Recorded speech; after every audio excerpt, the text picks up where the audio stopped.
Boa tarde a todos.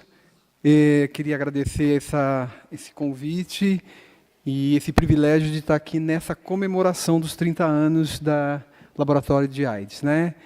Pena que o tempo é curto, porque eu também teria muitas histórias para contar desse laboratório, porque eu vi nascer esse laboratório desde a época da Neiva, depois quando o laboratório se estabeleceu em 88, e eu acho que nessa época eu frequentava esse laboratório pelo menos 1 ou 2 vezes por dia, perturbando o pessoal com resultado de exames, e nunca tive tanto acolhimento, tanta tranquilidade, relações tão boas com todo o pessoal do laboratório. Então, não dá para falar de um ou de outro.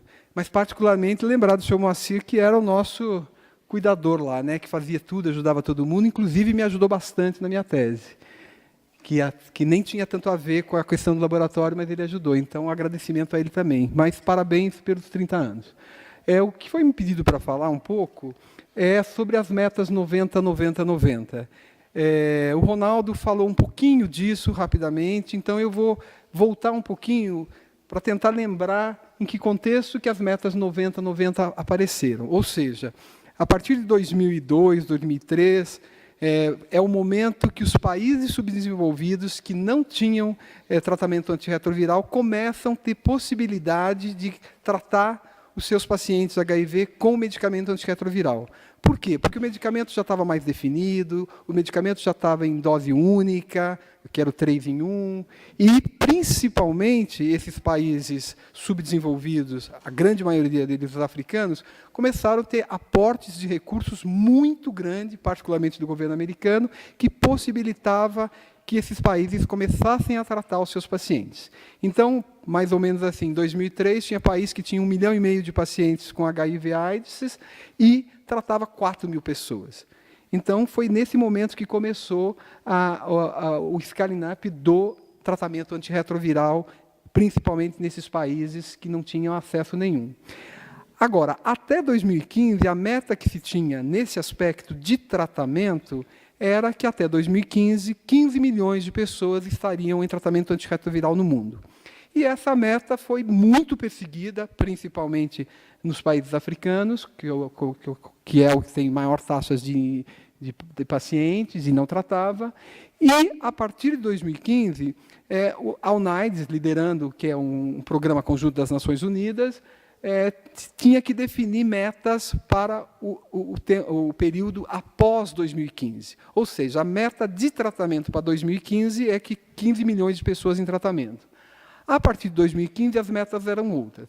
E daí, quando a UNAIDS, liderando a organização e a organização das metas para os próximos anos, foi no momento onde que já havia evidências muito claras que o tratamento impactava muito na prevenção, porque daí já haviam muitas pessoas no mundo em tratamento e o impacto na diminuição de casos novos era muito grande.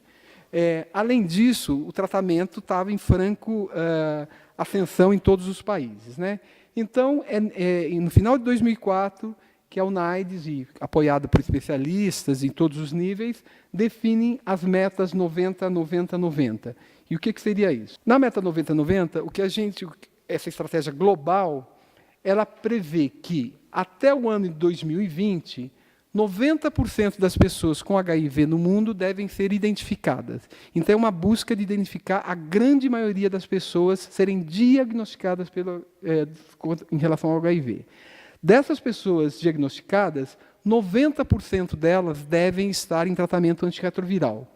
E dessas 90% em antirretroviral, 90% delas deve estar em supressão viral, com carga viral indetectável. E que impacto isso daria em 2020? Primeiro, o número de casos novos, que em média, nos últimos anos, era de 2 milhões de casos novos por ano, e o Ronaldo citou, em 2016 foram 1,8 milhão, reduziria em 75%. Ou seja, chegando em 2020, com a meta 90-90 cumprida, você reduziria de 2 milhões de casos novos para 500 mil. Agora, isso só seria possível se tivessem outras coisas juntas, principalmente se todas as questões vinculadas à discriminação no senso genérico, fosse zero, houvesse zero discriminação. E aí eu vou dar um exemplo muito simples. Se a gente parte da meta 90-90 com diagnóstico, mas você discrimina pessoas, principalmente em relação ao acesso à saúde, acesso a unidades de saúde, ou elas naturalmente não procuram as unidades de saúde, mas quando procuram não são bem acolhidas, tem algum tipo de discriminação, ou para jovem, ou para transexual, ou para HSH, isso não iria dar certo. Então, eles enfatizaram muito nessa meta a discriminação zero. Isso aqui é um tema muito amplo, tem uma publicação que fala só disso daí. Agora, o que é mais interessante nas metas 90-90? Que se a gente estender a meta 90-90 até o ano de 2030, e ao invés de 90 for 95, 95, 95, a redução de casos novos seria mais de 90%. Então, esses 2 milhões de casos novos por ano reduziria para 200 mil casos novos. Claro que também considerando a discriminação. E o que é mais interessante disso é que, se a gente conseguir isso em 2030, a gente poderia considerar, do ponto de vista geral e epidemiológico, a eliminação da AIDS no mundo. Nós não estamos falando em erradicação, né? Estamos falando em eliminação. Ou seja, as taxas de casos novos seriam tão baixas como qualquer outra doença, a transmissão seria tão baixa que conseguiria caracterizar como eliminação da AIDS. Agora, tudo isso é possível desde que haja um empenho, um envolvimento muito grande. E isso não é, embora essas metas sejam metas de tratamento, ela não é descolada de todas as ações que se faz em prevenção. E é por isso que a minha segunda fala hoje é falar um pouco para vocês das ações de prevenção combinada, que é as estratégias que hoje são utilizadas globalmente, o Brasil principalmente, mas e como que a gente faz isso em Campinas, né? Então, só para lembrar rapidamente, em números acumulados de AIDS, não estou falando de HIV, estou falando de AIDS, Campinas tem 8.397 casos acumulados, sendo que a maioria são do sexo masculino, e aquela relação razão de 1 para 3, próximo de 1 para 3 do Brasil, Campinas está muito próximo de 1 para 3 já, né? 70% homens, 29,5% mulheres. Né? Quando a gente fala em notificação de HIV, lembrando que a notificação pode ser de AIDS e pode ser de HIV. Quando a gente considera a notificação de HIV, que, além daqueles 8 mil que eu falei, Campinas tem aproximadamente 2.075 casos de HIV notificados, que se somam àqueles de AIDS. E a proporção de homem e mulher continua a mesma. Né? Quanto à forma de transmissão em Campinas, a gente tem a forma homens que fazem sexo com homens, na sua maioria, 63%, heterossexuais 24%, e ignorado tem um pouco ainda, e os usuários de drogas injetáveis reduziu drasticamente, felizmente, mas ainda existem alguns casos. Mas o que chama atenção, embora a epidemia em Campinas ela tenha uma tendência à estabilidade, nessa faixa etária de 15 a 29 anos, ela cresceu muito. Não no todo, mas nessa faixa particularmente cresceu demais. Então, é uma grande preocupação que a gente tem. E daí, prosseguindo, eu vou pular esse slide que já foi falado, aí se encaixa as ações de prevenção combinada de uma maneira geral. Né? Então, lembrando um pouquinho, eu vou ler só a definição da OMS de prevenção combinada, as outras não precisa, mas é a conjugação de diferentes medidas de prevenção baseadas em intervenções comportamentais, biomédicas e estruturais. Né? E é uma prevenção muito direcionada a cada indivíduo. Por isso que a gente fala que ela leva em conta a autonomia do indivíduo, ela leva em conta a autonomia do usuário, e ela possibilita que as pessoas tenham o seu próprio gerenciamento de risco. Infelizmente, não dá para aprofundar nesses conceitos, mas é só para lembrar para vocês que é uma nova estratégia, não é nova, é uma estratégia muito mais ampliada e com uma perspectiva muito maior do que se tinha antigamente. Mas não é, essa é uma outra forma de que o pessoal usa para demonstrar a prevenção combinada, as várias perspectivas que ela tem, né? Não só as perspectivas que ela tem nas intervenções comportamentais, nas intervenções estruturais e nas intervenções biomédicas, que são aquelas que a gente visualiza com muita frequência atualmente. Né? Mas a outra forma de demonstrar e visualizar a prevenção combinada é aquela que o Ronaldo mostrou, que é a mandala, né? Essa mandala ela tem 9 fatias, já teve 8, agora tem 9, pode ser que amanhã tenha 10, mas aqui estão as principais estratégias de prevenção combinada que, junto com as estratégias de tratamento antirretroviral, e ele está aqui dentro, a gente possibilitaria que o Brasil, que Campinas, que o mundo conseguisse reduzir o número de casos novos e pensar, sonhar na eliminação da AIDS, né? Então, eu vou falar um pouquinho de cada uma para vocês, só o que é importante, não vou me aprofundar muito porque o tempo é curto, mas, claro, na prevenção combinada, o preservativo continua sendo o insumo de prevenção mais importante, ele não está descolado.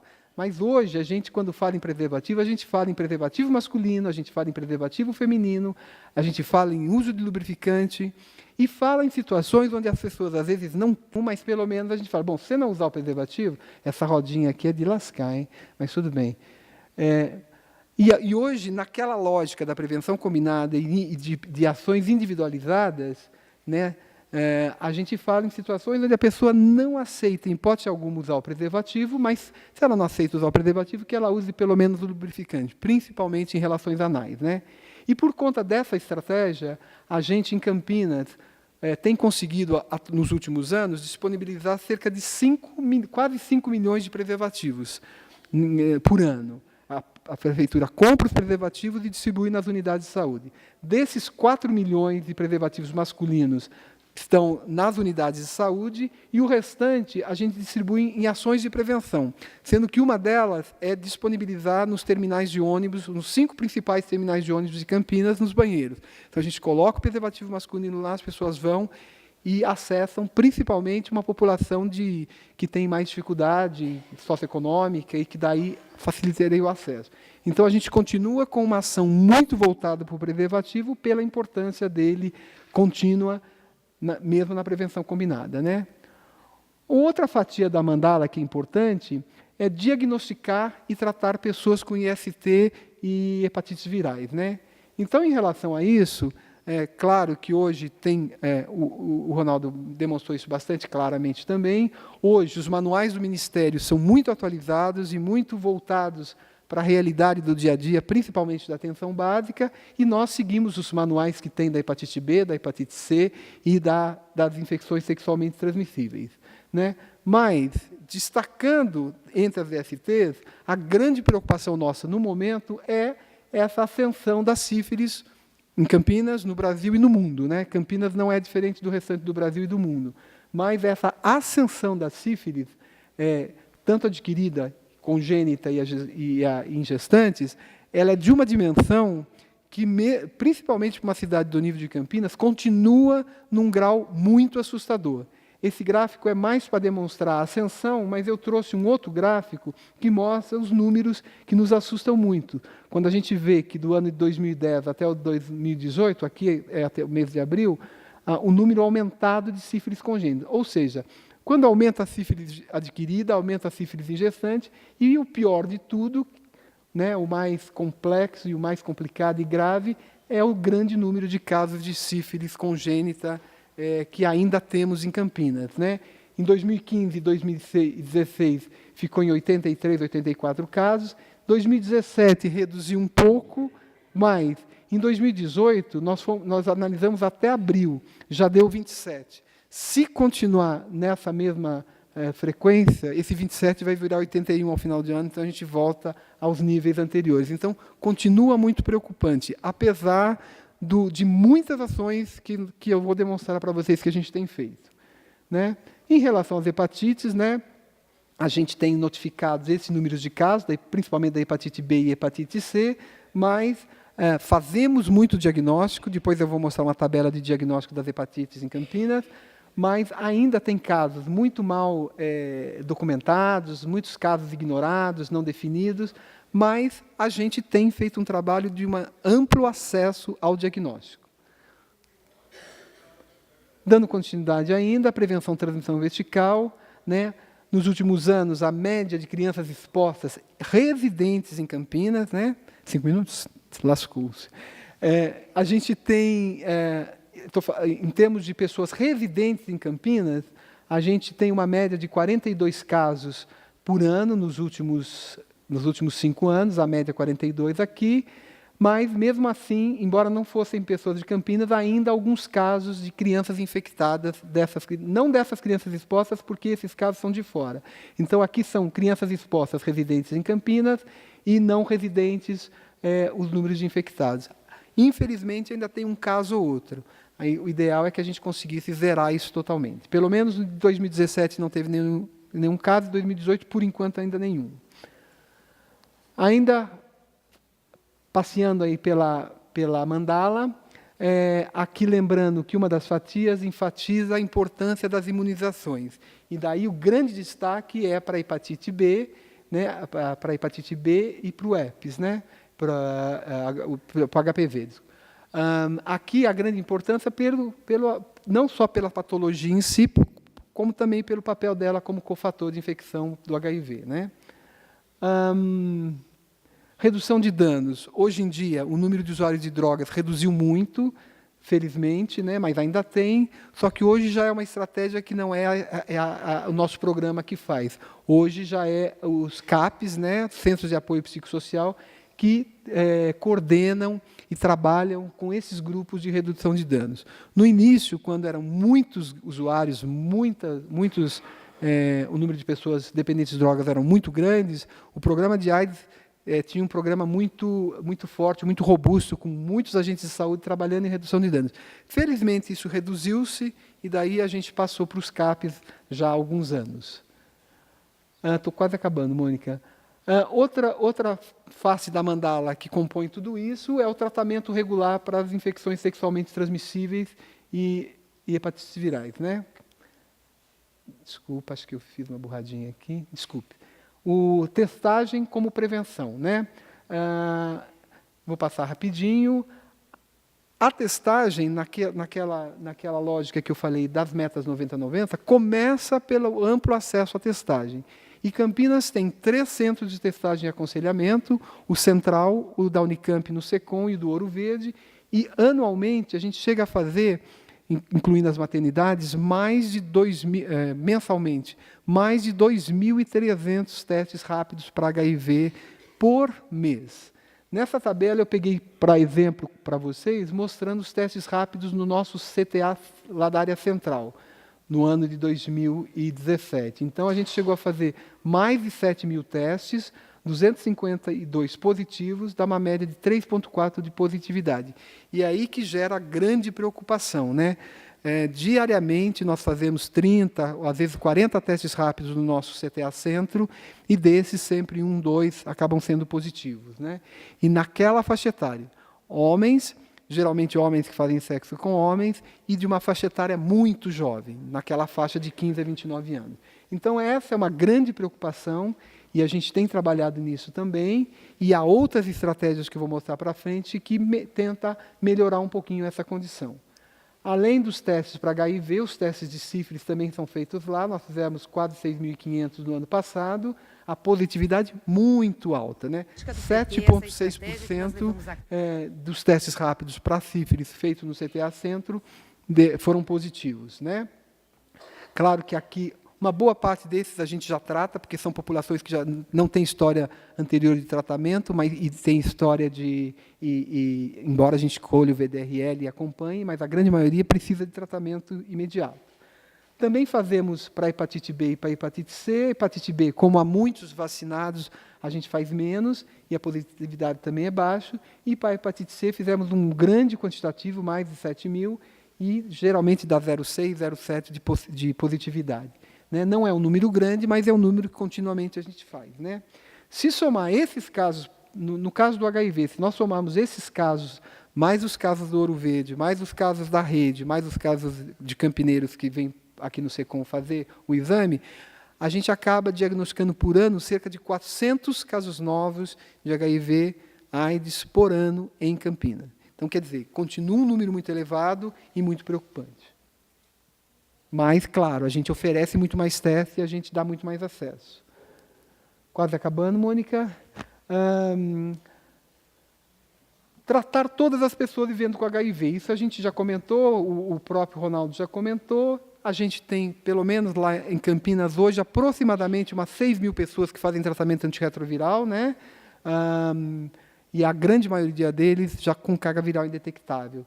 Essa é uma das principais, na meta 90-90-90, é a principal, é a estratégia de tratar todo mundo, os 90%, e conseguir a taxa de indetecção, né? E as duas últimas coisas que nós fazemos lá dentro da prevenção combinada, que é a profilaxia pós-exposição, sendo que a profilaxia pós-exposição é aquela situação onde a pessoa se expôs ao HIV, ou consensualmente, ou por acidente de trabalho, ou alguma coisa, e se ela tomar os antirretrovirais em até 72 horas, idealmente nas 2 primeiras horas, o risco dela se infectar reduz mais de 90%. Então, nós temos oferecido a PrEP no serviço que nós trabalhamos, e esse número tem aumentado muito. Principalmente a PrEP sexual, que era uma coisa que antes não era tão difundida, mas, atualmente, das pessoas que nos procuram para profilaxia pós-exposição no nosso centro de referência, a grande maioria é por exposição sexual consentida. O ano passado foi 663, aqui até o meio do ano já foi 403. Quer dizer, esse ano, se seguir essa tendência, nós vamos chegar em 800 pré-PEPs, né, profilaxia pós-exposição, por ano, né? E, finalmente, na mandala, a última estratégia, a profilaxia pré-exposição, né, que também já é realidade no Brasil, como vocês conhecem, que é o uso diário de antirretroviral de forma contínua, antes que ocorra a exposição. São aquelas pessoas que continuamente têm exposição ao HIV. O mais comum são pessoas que fazem sexo sem preservativo, na maioria das vezes, e sempre correndo um risco muito grande. E agora, desde dezembro, janeiro desse ano, o Ministério disponibilizou a PrEP, né, que é o tenofovir mais entricitabina, que o nome comercial é Atruvada, e nós começamos a oferecer a PrEP em Campinas no final de janeiro. Então, desde o final de janeiro, a gente já tem 96 pessoas em PrEP, e aqui a gente separa a PrEP SUS do IMPrEP, porque é uma pesquisa com a Fiocruz, mas é tudo uma coisa só. Já temos 96 pessoas tomando o Truvada como profilaxia pré-exposição. Essas pessoas têm uma faixa etária média de 33 anos, mas vai de 21 a 60 anos, a grande maioria do sexo masculino, e a gente está em franca expansão. Vocês podem perceber que nos últimos meses, ontem eu vi, esse número 13 já foi para 18, nós conseguimos, com o recurso dessa pesquisa da Fiocruz, constituir uma equipe de bolsistas, uma enfermeira, um médico, um educador de PA e uma pessoa de coleta de exames, e nós conseguimos incluir um número muito grande. Cada pessoa que a gente inclui em PrEP é uma pessoa a menos na PEP, é uma pessoa a menos fazendo teste, e uma pessoa a menos infectada, com risco alto de se infectar. Então, nós estamos muito assim, otimistas com essa estratégia. Ela tem demonstração científica muito clara que ela funciona. E acho que esse é o último slide. Desculpe, eu tive que correr um pouco, porque 20 minutos eu falo muito, acaba não sendo suficiente. Mas, basicamente, era isso. Como juntar as metas globais de tratamento junto com as ações de prevenção que se complementam, e a gente pode sonhar em 2030 com a eliminação do HIV/AIDS. Obrigado.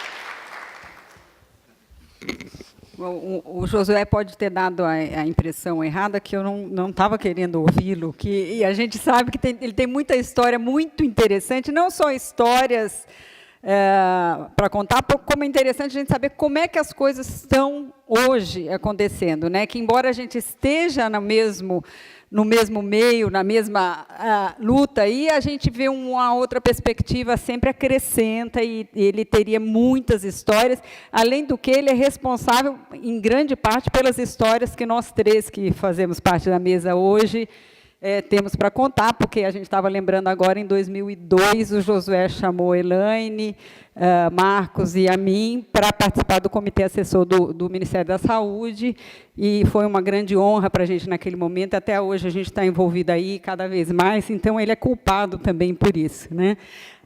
Bom, espero que a gente tenha mais oportunidades ainda para te ouvir ainda no debate.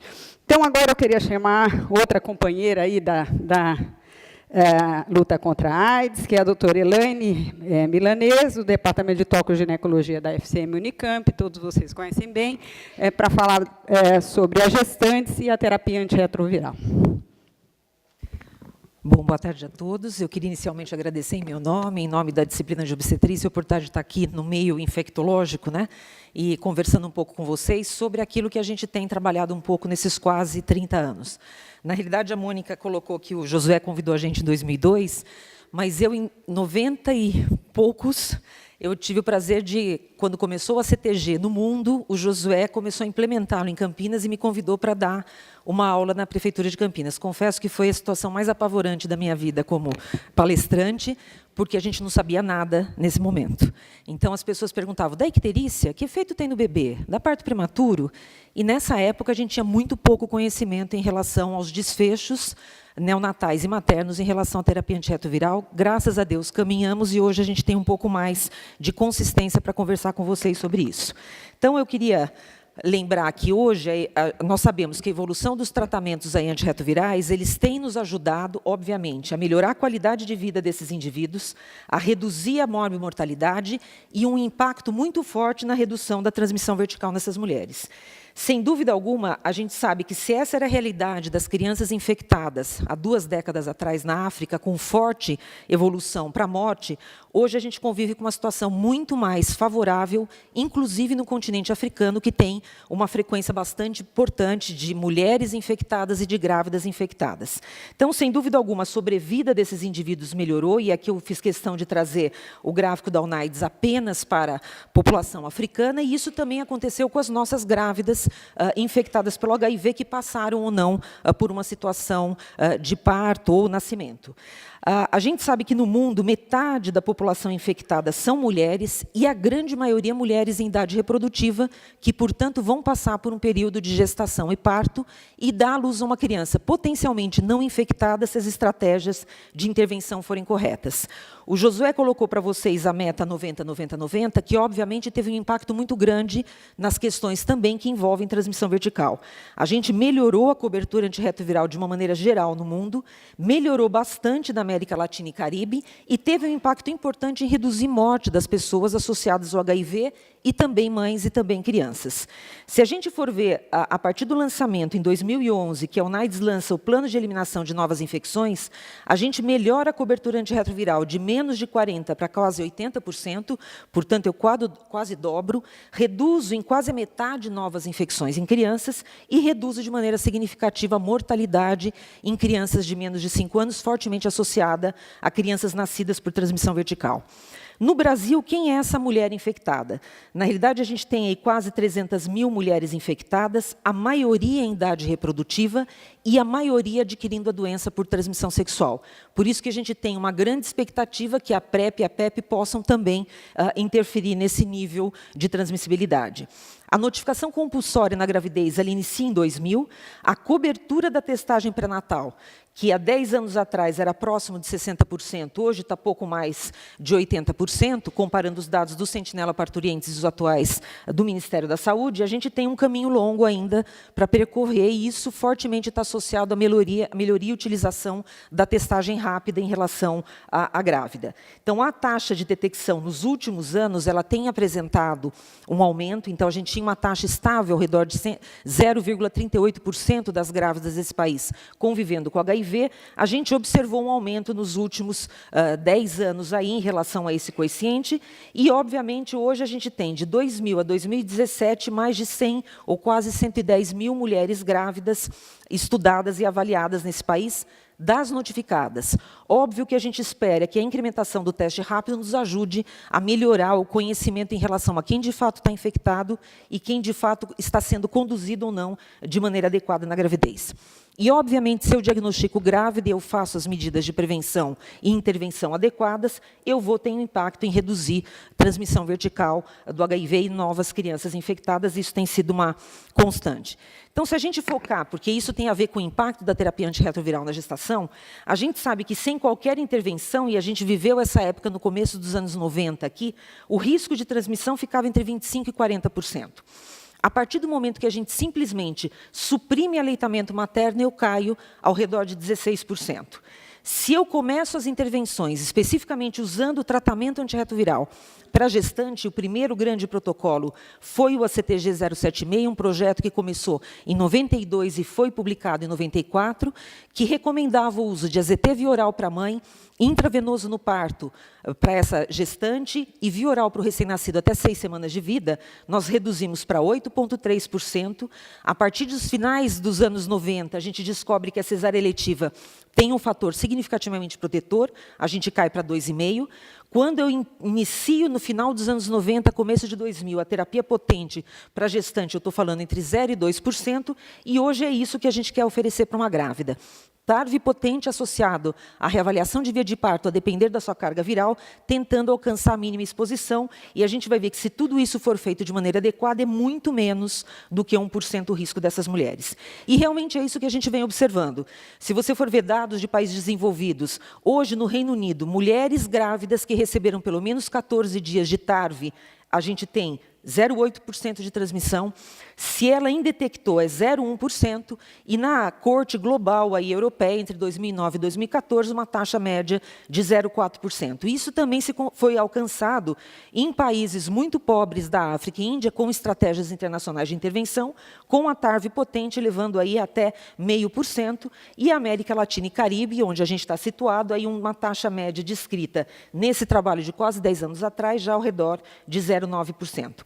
Então, o que a gente faz hoje? Grávida, ou seja, gestante infectada pelo HIV é uma realidade, mulheres em idade reprodutiva infectadas são uma realidade, e a gente precisa aprender a conduzir essas mulheres como se fossem portadoras de uma doença crônica. Ou seja, compensa a doença de base para programar a gravidez no melhor momento. Isso seria o ideal. E o que seria compensar essa paciente? Melhorar o estado imunológico, fazer supressão viral, ajustar o esquema de tratamento, e hoje a gente vai ver, com algumas exceções, a gente não tem quase restrição para TARV, imunizar para o que for possível e tratar ou compensar as comorbidades associadas. Então, a gente sempre fala que o foco ao atender grávida é reduzir transmissão vertical, mas também o controle adequado da doença materna, porque ela vai se tornar uma mulher infectada após esse curto período que é a gravidez.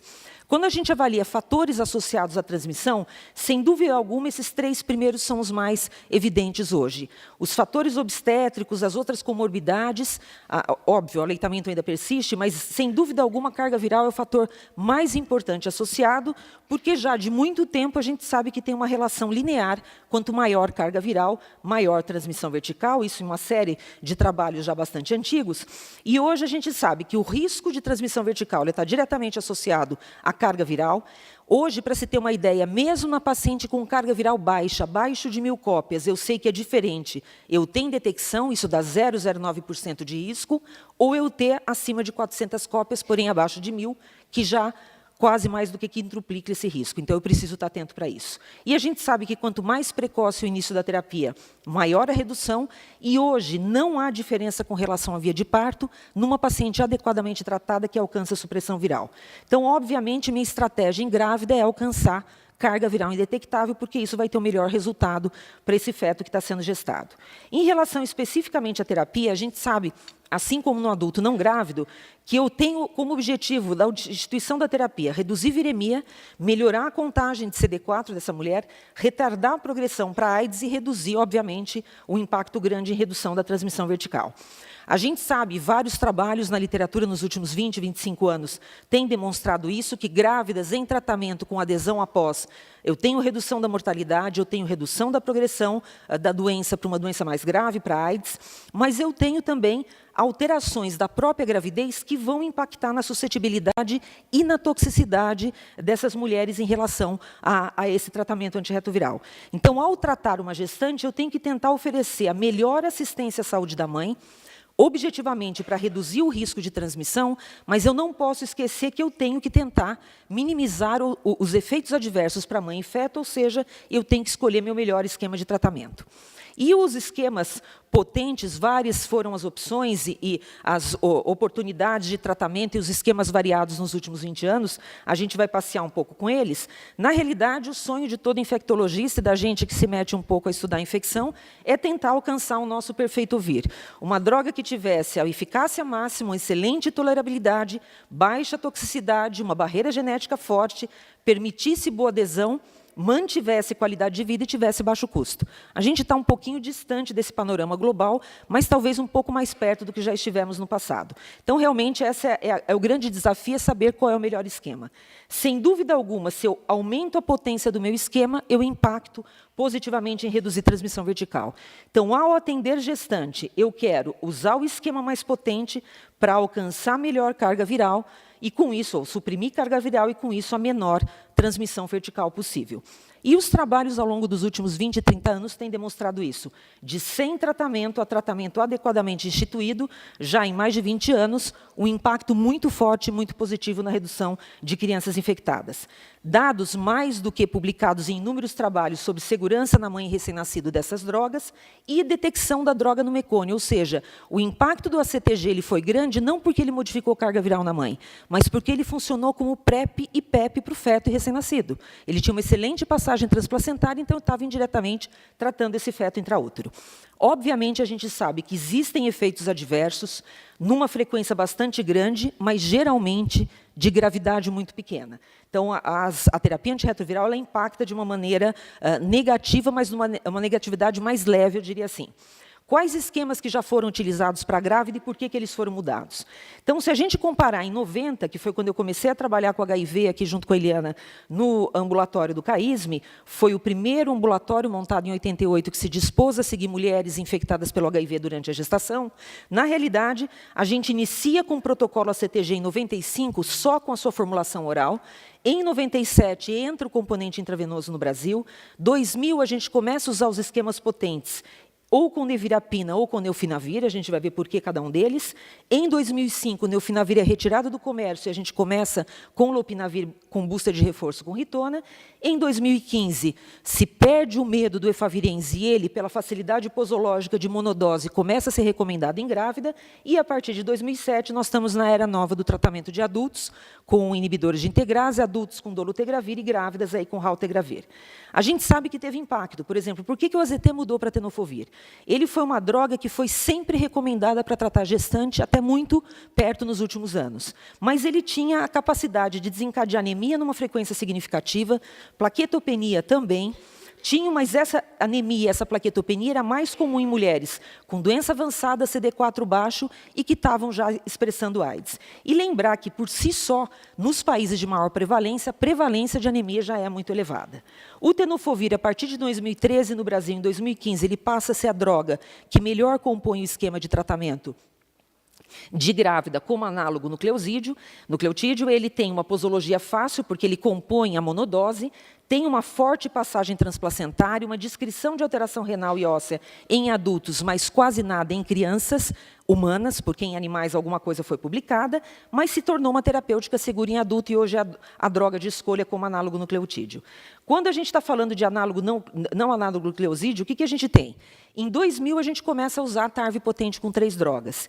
Inicialmente, a gente usou muito nevirapina, porque era uma droga que tinha uma capacidade de baixar muito rápido a carga viral da grávida. Só que aí a gente começou a descobrir efeitos adversos, principalmente alergia. A gente teve 3 casos de Steven Johnson gravíssimos, em 2 deles a criança se infectou. A gente sabia que em CD4 muito alto nessas mulheres o risco de hepatotoxicidade era maior, chegava a alcançar 18%, e nas co-infectadas com o vírus B e C eu também tinha uma preocupação. Portanto, nevirapina foi o carro-chefe, mas a gente começou a ter ressalvas a partir da publicação desses dados. E por que não usamos o efavirenz nesse momento? Eu falo que a gente está vivendo hoje com dolutegravir o que vivemos há mais de 20 anos atrás em relação ao efavirenz. Em 2000, teve a descrição de alguns trabalhos em animais e alguns em humanos, citando 5 casos de malformação de tubo neural. Isso a gente provou depois que não tinha consistência, eu vou mostrar um pouco mais para frente. Em 2013, a OMS começa a usar como terapêutica preferencial em grávida, e o Brasil assume em 2015 pela facilidade posológica, por ser a monodose, e mais recentemente ele foi tirado do esquema preferencial de adultos pelos efeitos neuropsiquiátricos, inclusive com risco de suicídio nessa população. Passamos, então, a usar inibidor de protease nesse momento. Não podíamos usar efavirenz, nevirapina, algum risco, passamos para os IPs. Inicialmente usávamos neofinavir, que sabidamente no adulto tinha menor potência, e eram 10 comprimidos por dia. Mas ficamos 5 anos sustentando as nossas grávidas com isso, com um impacto bem significativo em reduzir transmissão vertical.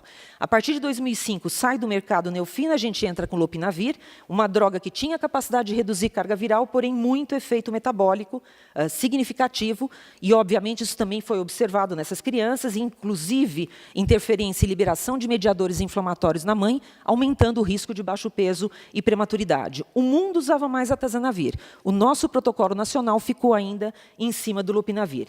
Mais recentemente, em consoante ao esquema de adulto que passa a ser o dolutegravir, o raltegravir surge, que já era utilizado nas apresentadoras tardias e como droga de reforço, ele surge, então, como alternativa, como droga para as pacientes recém-diagnosticadas. Uma potência enorme, uma rápida supressão viral. Em 15 dias, a gente detecta uma gestante independente da sua carga viral basal. A gente sabe que alguns trabalhos, avaliando ele em relação ao efavirenz, mostraram que ele tinha uma maior supressão viral, melhor impacto na melhoria de CD4, menor efeito adverso, necessidade de suspensão do tratamento por efeito adverso, e vários trabalhos começaram a recomendá-los, inclusive na gravidez, pela sua segurança. Antes de 2017, nas apresentadoras tardias e para recuperar as pacientes que não tinham detectado, hoje ela é a primeira linha de início. Então, a gente sabe que a dosagem na gravidez não tem que ser modificada. O raltegravir, nas meta-análises, ele é recomendado como a primeira opção de tratamento. É uma droga cuja dose padrão é suficiente, eu não preciso ajustar tratamento. Leva a uma rápida queda da carga viral, tem uma boa tolerância materna e não tem efeito adverso significativo no meu feto recém-nascido. A recomendação do painel americano coloca que mesmo o dolutegravir poderia ser considerado. Essa publicação é de outubro do ano passado, a gente vai ver que tem um detalhe agora, mas não tendo medo da recomendação, inclusive, do principal esquema hoje utilizado para adultos infectados, que seria o dolutegravir. Mas ainda recomendando com cautela, por causa da carência de dados. O que a gente teve, então, como recomendação do painel americano, que foi um pouco a nossa, a seguir disso, republicada em 2017, agora a partir de outubro? Tenofovir preferencial azidovudina, opção do uso do dolutegravir na literatura americana, a gente ficou com o raltegravir. Apesar de resultados escassos e pouca experiência, parece que o dolutegravir é relativamente seguro, a gente vai fazer algumas considerações. Algumas drogas continuavam a ser não recomendadas em grávida, e algumas outras drogas não recomendadas como primeira linha de tratamento, que já não era mesmo utilizado. Então, a gente sabe que aquela paciente que vem adequadamente tratada em supressão viral com boa adaptação, a tendência é manter o esquema de antirretroviral que ela está. Então, nós temos várias pacientes hoje com os mais variados esquemas, desde que estejam adequadamente tratadas, com uma resposta virológica sustentada. E o dolutegravir, qual é a polêmica atual que a gente tem? Os estudos de farmacocinética mostravam que, com a expansão volêmica na gravidez, havia uma discreta queda da concentração sérica da droga, mas isso não impactava em resultado biológico, ou seja, na gestação eu poderia estar mantendo a mesma dose. Alguns trabalhos começaram a demonstrar que havia uma confirmação da significativa exposição fetal, ou seja, havia uma excelente passagem transplacentária da droga, porém, a casuística pequena, um efeito intraútero ainda não bem conhecido, recomendando cautela no uso e, principalmente, mais trabalhos para definir segurança na gestante e no feto. Esse foi um outro trabalho americano, com uma casuística pequena, apenas 66 mulheres, a maioria quer dizer, 2/3 alcançou em detecção viral, mas mostrou com o dolutegravir uma preocupação que era a prematuridade. 30% de parto prematuro e já descrevia 2 malformações, uma hidropsia fetal e um defeito cardíaco de septo interventricular com transmissão zero. Então, já alertava para a possibilidade, porque o conhecimento até então era de que nenhuma droga estava associada a determinado padrão de malformação. Então, ele já sugeria que a droga era uma possibilidade de uso, mas que se tivesse cautela e que, para o impacto para a prematuridade e malformação, deveria ser melhor analisado. Recentemente, a OMS publicou um alerta em relação à questão de segurança da exposição ao dolutegravir na gestante. Na realidade, foi um estudo em Botsuana que se recomendava a avaliação de mulheres que, na concepção, usavam ou efavirenz ou dolutegravir e observou que 4 de 426 expostas ao dolutegravir tiveram defeito de tubo neural e nas não expostas a dolutegravir, nos outros esquemas, foram 14 em 11.173 mulheres. Ou seja, 0,9% de malformação versus 0,1%. Esse mesmo estudo, publicado um mês antes, essa publicação foi agora de agosto, a publicação anterior mostrava a segurança da exposição ao dolutegravir, até que esses casos, na aquisição sequencial, ou seja, na entrada sequencial das pacientes, demonstraram essa preocupação. Então, o que a gente tem como recomendação hoje, que é a recomendação do OMS? Se for confirmada uma gravidez de 1º trimestre em usuários de dolutegravir, o esquema deve ser preferencialmente trocado, e aí a gente vai trocar eventualmente para utilização de raltegravir. E os efeitos neonatais da terapia antirretroviral? A gente sabe que muitos efeitos foram descritos. Alterações hematológicas, hepáticas, uma forte associação com prematuridade e baixo peso, na época que a gente usava lopinavir. O risco de malformação era descrito, a gente vai ver algumas considerações, e o risco possível de eu passar uma cepa primariamente resistente ou de levar a uma toxicidade maior, como a mitocondrial. A gente sabe que nós estamos, então, as alterações hepáticas no bebê, elas estão associadas à mãe que usam esquemas complexos ou, preferencialmente, à alteração de bilirrubina quando se usa atazanavir, que já é um efeito biológico da droga. A gente sabe que prematuridade e baixo peso é uma doença multifatorial, não adianta a gente tentar fazer uma relação causa-efeito, mas, obviamente, apesar de Estados Unidos e Inglaterra não definirem cifras muito mais altas, no Brasil a gente teve uma observação muito mais frequente de baixo peso e prematuridade, preferencialmente em mulheres usando terapia potente com lopinavir. Então, a gente não sabia se a prematuridade e o baixo peso em monoterapia era menos observada, em dupla terapia também menos, mas a gente sabe que o inibidor de protease, ele reduz a produção de progesterona, o que seja, libera a irritabilidade uterina. Então, a terapia antirretroviral com inibidor de protease, seja pela própria droga ou pelo ritonavir, e principalmente aquelas que já vinham em uso antes da concepção, tinham risco aumentado de prematuridade e baixo peso. Especificamente com as malformações, até os dados muito recentes, a gente nunca conseguiu correlacionar determinada droga com determinada malformação. Eu falo que o efavirenz, ele foi, em 2002, a partir dessa publicação, ele foi execrado como uma possibilidade e teve que ser resgatado recentemente pelos dados mais recentemente publicados. Então, a gente sabe que a chance de malformação nas crianças expostas é ao redor de 1,63%, da população geral é ao redor de 2%. Então, a gente teve, especificamente com o efavirenz, várias revisões demonstrando nenhuma associação específica com malformação. Essa outra coorte, na Europa, na Itália, também com milhares de mulheres expostas, também não mostrou uma ocorrência aumentada de malformação. E a gente, então, começou a ter mais segurança da utilização, mas agora, mais recentemente, utilizando uma outra classe pela melhoria de tratamento no adulto infectado e também na grávida. O que a gente tem do nosso serviço? Então, para vocês terem uma ideia, esses foram os dados das últimas 793 mulheres seguidas no serviço, num período de 15 anos, de 2000 a 2015. A maioria dessas nossas mulheres, mais de 60%, tinham um diagnóstico previamente à gravidez. 1/3 delas estava em uso de terapia antirretroviral ao engravidar e 10% usando efavirenz. A gente alcançou supressão viral em menos de 60%, a gente acha que tem um viés aqui de interpretação, mas a gente está revendo o banco de dados em relação a isso, e a grande maioria, mais da metade, usando terapia potente com inibidores de protease. Lembre-se que aqui eu estou falando de dados até 2015, quando ainda não entram as outras recomendações. Tivemos uma grande frequência de efeitos adversos, Como a ARP é a droga de escolha, muito diabetes, muita dislipidemia, ainda alterações hepáticas em todas as pacientes, mas esses eventos adversos, apesar de frequentes, foram de baixíssima gravidade. Ou seja, a gente não teve repercussão grave do tratamento nessas mulheres. Em relação à malformação, o trabalho anterior, que a gente avaliou mais de 400 grávidas no serviço, a gente teve várias malformações, nenhuma em mulheres que tinham sido expostas ao efavirenz. Então, mostrando que toda terapia é possível de estar associada, mas a gente não consegue fazer uma correlação direta de determinado esquema com determinada malformação.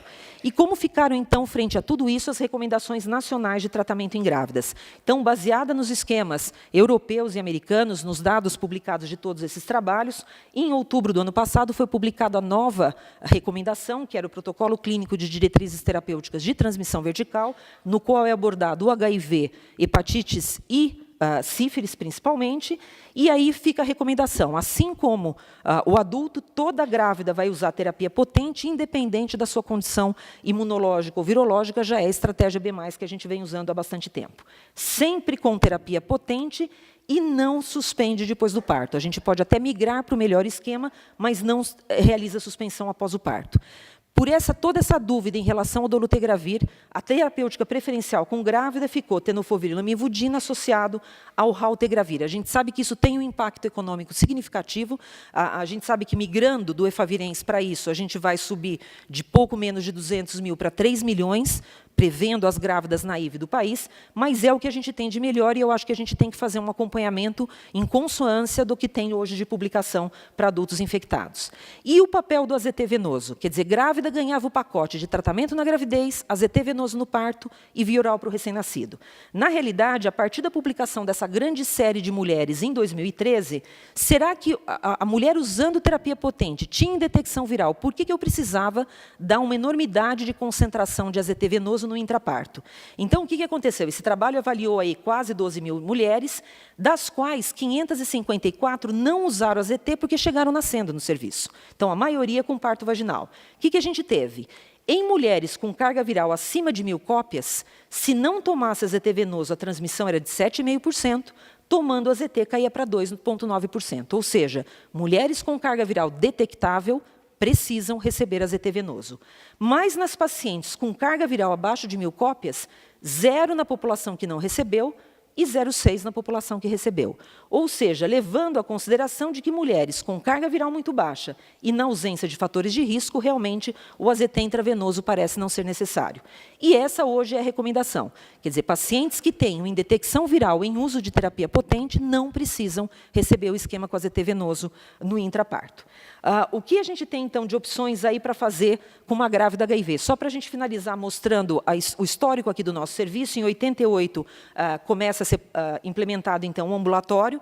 Eu entrei nesse ambulatório em 90, eu era R3, eu fiz o parto de todas as 13 mulheres infectadas naquele tempo, e a gente sabia muito pouco, de como orientá-las. Em 94, chega o protocolo ACTG na sua formulação oral, em 96 entra o AZT venoso, em 97 começam os consensos nacionais de tratamento, em 99 a recomendação de terapia potente, inicialmente com 2 e depois com 3 drogas, a partir de 2005 uma forte recomendação para cesárea eletiva sempre, a partir de 2009 sempre terapia potente. O que a gente teve de dado? Entre 90 e 2000, começo dos anos 90 a 94 sem intervenção, 32% de transmissão. Praticamente com a CTG completo, a gente cai para 2,9%. A CTG associada à cesárea eletiva. E nessa época, entre 90 e 2000, todas as 44 grávidas que usavam terapia potente, nenhuma infectou pelo HIV. Então, eu lembro que o Marcos falava, vou começar a estudar tuberculose porque vocês vão dar conta de eliminar a transmissão vertical. A gente gostaria que fosse isso. Posteriormente, o que a gente viu? Esse foi um trabalho entre 2000 e 2009, é uma tese de mestrado de uma infectologista formada aqui na casa. Nós encontramos 3,6%. A gente fala, pô, pior do que só com a CTG, o que está acontecendo? Foram 452 mulheres analisadas, foram 15 casos de transmissão, mas, obviamente, muita má adesão, quer dizer, remédio na caixinha não funciona, então eram pacientes não tratadas, muitas comorbidades infecciosas que pioram muito barreira placentária e muitas delas com CD4 muito baixo, o que a gente já sabia que facilitava infecções subclínicas e aumento da transmissão vertical.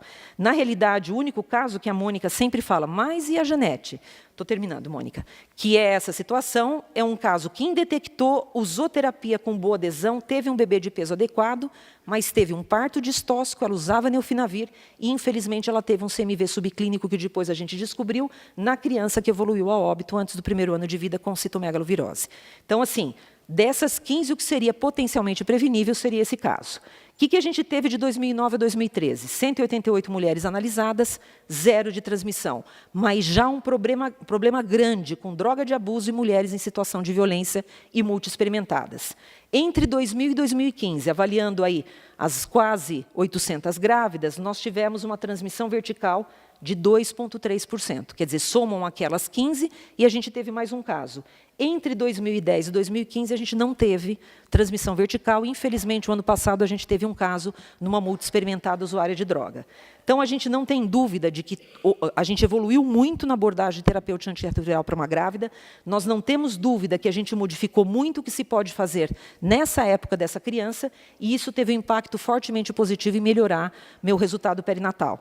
Então, eu queria finalizar. Eu acho que a gente, enquanto obstetra, obviamente, em conjunto com o infectologista, eu vivo infernizando a Mônica e a Mariana às segundas à tarde nas dificuldades que a gente tem aí de mulheres com dificuldade de adesão, mas eu acho que a gente impactou de uma maneira muito positiva. Essa era a campanha do Estado de São Paulo no início dos anos 2000, e a gente já sabia que a gente, de fato, poderia ajudar essas mulheres a terem crianças não infectadas pelo HIV. Queria, mais uma vez, agradecer a oportunidade de estar aqui para conversar com vocês sobre isso. Muito obrigada.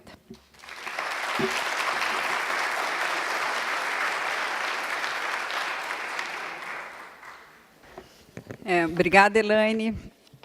Um prazer também sempre ouvir, embora a gente esteja junto esse tempo todo, poucas vezes a gente tem a oportunidade de estar trocando as nossas experiências, né?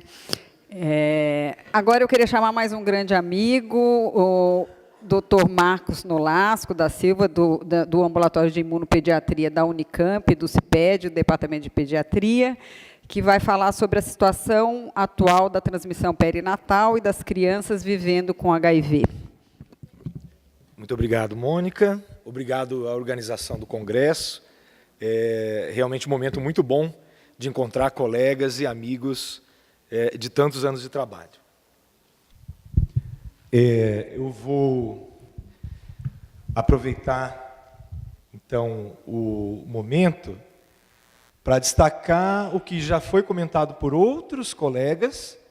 Hoje, com o acesso universal no Brasil, a infecção por HIV em crianças e adolescentes e jovens também é uma doença crônica, em que no cenário mundial nós temos aproximadamente metade das pessoas com acesso a TARC, e no Brasil aproximadamente 830 mil pessoas e aproximadamente 520 mil pessoas em TARC. Várias coortes, TARC terapia antirretroviral combinada. Várias coortes internacionais mostram que a sobrevida dos indivíduos infectados, principalmente com tratamento precoce, é muito semelhante à da população geral. Esse estudo, ele reflete um pouquinho o que nós estávamos comentando sobre a transmissão vertical. É um estudo realizado em que os nossos grupos aqui do CAISM e da pediatria colaboraram, que detectou aqui no estado de São Paulo, em 98, uma taxa de transmissão mãe-filho de 16%. Naquela época não estavam ainda instaurados os protocolos de terapia potente e havia como principal recomendação a abolição do aleitamento materno. Então tínhamos cerca de 16%, e a Elaine mostrou que estamos agora no nosso serviço próximos de 0, e no estado de São Paulo também num nível muito menor. Dados do Ministério da Saúde, da Secretaria do Estado de Saúde de São Paulo, mostram que o ápice da transmissão vertical se deu mais ou menos no final da década de 90, com cerca de 440 casos de AIDS, infecção sintomática por transmissão vertical no estado de São Paulo, sendo que em torno de 2010 os relatos estavam na faixa de menos de 20 casos de AIDS por transmissão vertical. Então, uma redução dramática, resultante em grande parte do conjunto de medidas que foram comentadas recentemente. Diagnóstico precoce e no nosso caso específico da transmissão vertical em pediatria, o atendimento obstétrico com o melhor padrão. No entanto, nós observamos que a taxa em gestantes, a prevalência em gestantes continua em torno de 0,3% da incidência em gestantes, sendo que a taxa de detecção em menores de 5 anos, para nós, é o que dá um marcador sugestivo de transmissão vertical. A taxa de detecção de menores de 5 anos de infecção por HIV no Brasil está hoje em torno de 2,5 para cada 100 mil nessa faixa etária. Qual que é o panorama nacional? Então, taxa de notificação de infecção por HIV em crianças menores que 5 anos, grande maioria casos de transmissão vertical. O campeão nacional é Roraima, seguido do Rio Grande do Sul. 5,4, o Roraima é um estado de população muito pequena. Rio Grande do Sul, que tem 11 milhões de habitantes, 5,4 em cada 100 mil crianças menores que 5 anos no ano de 2016, o que dá aproximadamente 45 casos novos no estado do Rio Grande do Sul, para 11 milhões de habitantes. No estado de São Paulo, tivemos aproximadamente 1,3 casos novos por 100 mil por ano, em crianças menores que 5 anos, que dá em torno de 40 casos em todo o estado de São Paulo para o ano de 2016. Rio de Janeiro, outro estado brasileiro também muito importante na epidemiologia da infecção por HIV, em torno de 5 casos por 100 mil por ano, dando aproximadamente 60 casos naquele ano de 2016 de crianças infectadas por HIV. Como pediatra, eu tenho uma coisa muito legal para dizer para vocês. A infecção por HIV em pediatria é uma doença rara. Nós temos que, em pediatria, a definição de doenças raras é aquela doença que tem uma incidência menor que 1 para cada 2.000 nascimentos. E a infecção por HIV em pediatria, calculando a partir desses dados, fica em torno de 1 caso para cada 8.800 nascimentos. Então, a infecção por HIV é uma doença rara, mais rara, por exemplo, no Brasil, do que a fibrose cística, uma doença rara que está incluída no programa de triagem neonatal. Então, isso é algo realmente muito animador para nós, e como a Elaine brincou, dá vontade de mudar de ramo, mas ainda temos o problema presente. E nós seguimos no nosso serviço uma coorte de jovens que vivem com HIV. Principalmente porque, como a incidência de transmissão vertical caiu muito, nós hoje atendemos como nossa principal clientela adolescentes e adultos jovens que vêm da época em que a prevenção não era tão eficaz. E nós sabemos, é uma fase de grandes transformações biológicas, psíquicas e sociais, e o diagnóstico de HIV nessa fase, ter o diagnóstico ou receber o diagnóstico de infecção por HIV nessa fase, está associado a um forte impacto, discriminação social no ambiente da escola, no ambiente do clube que a criança frequenta, que o adolescente frequenta, no ambiente, muitas vezes, inclusive, dos serviços de saúde, gerando estigma e uma percepção social bastante prejudicial ao desenvolvimento do jovem, com prejuízos emocionais, sociais, de saúde física, levando à redução da qualidade de vida.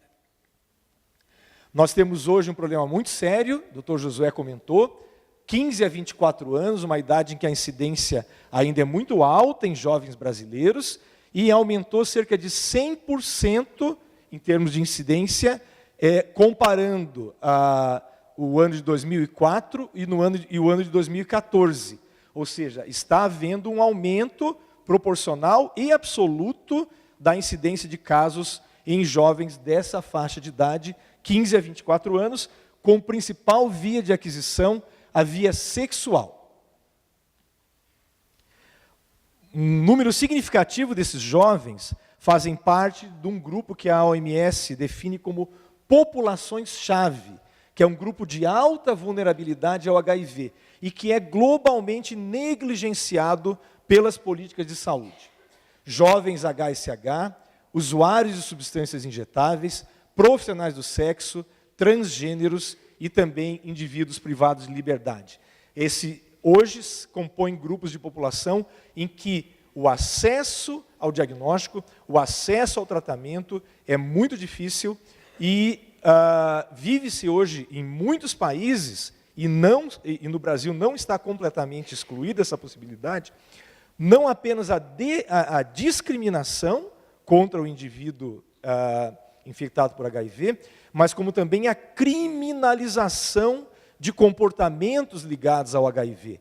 E esse é um espectro que ronda essas populações. Nós vemos no Brasil, nós vemos relatos, né, às vezes na própria imprensa, de pessoas que são condenadas judicialmente por apresentarem comportamentos associados à transmissão da infecção por HIV. Isso é uma conduta social que apenas acaba afastando cada vez mais os indivíduos do cuidado.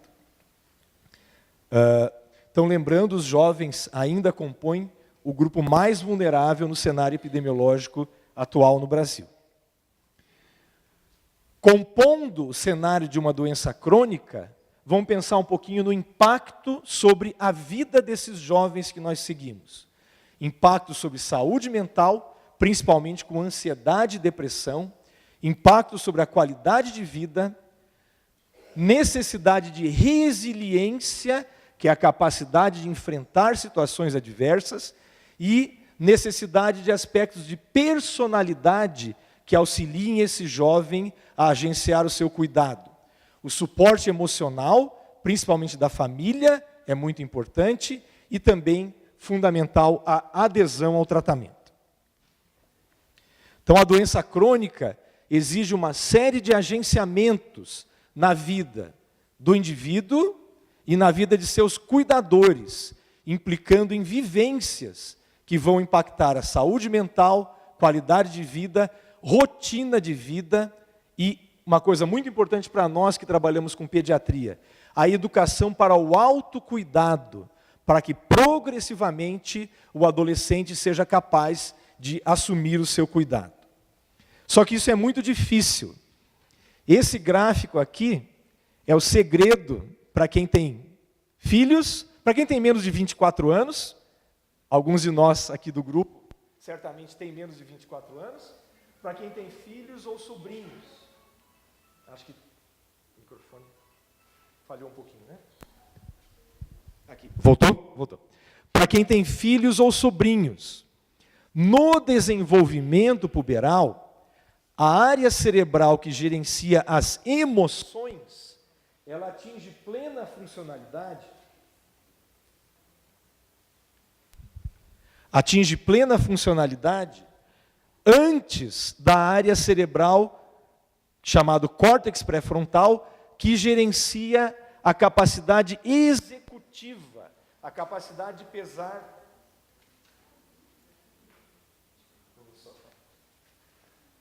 A capacidade executiva, a capacidade de pesar riscos imediatos, benefícios futuros, prazer imediato e consequências futuras. Então, o sistema límbico do adolescente, que é o das emoções, ele literalmente floresce em termos funcionais e a regulação racional dessas emoções ainda está um pouco atrás. Existe um desacoplamento. As companhias de seguros sabem disso.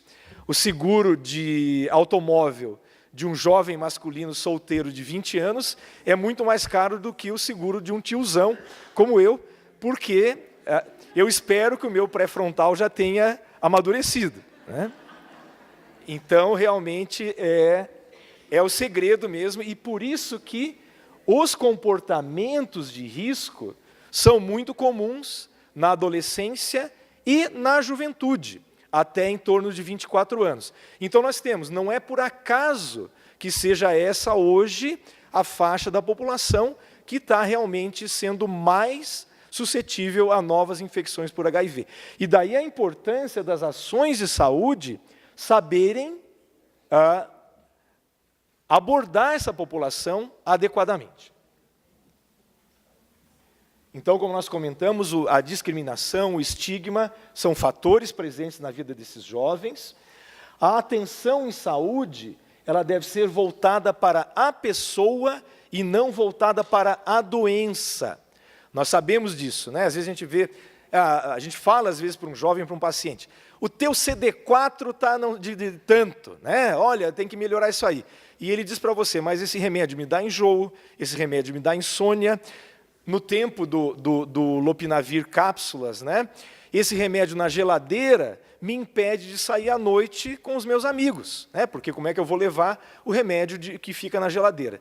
Então, tudo isso tem que ser levado em conta quando a gente planeja o tratamento, voltado para a pessoa e não para a doença, e no contexto da equipe de saúde, levando o ambiente, realmente a ecologia da vida do jovem em consideração.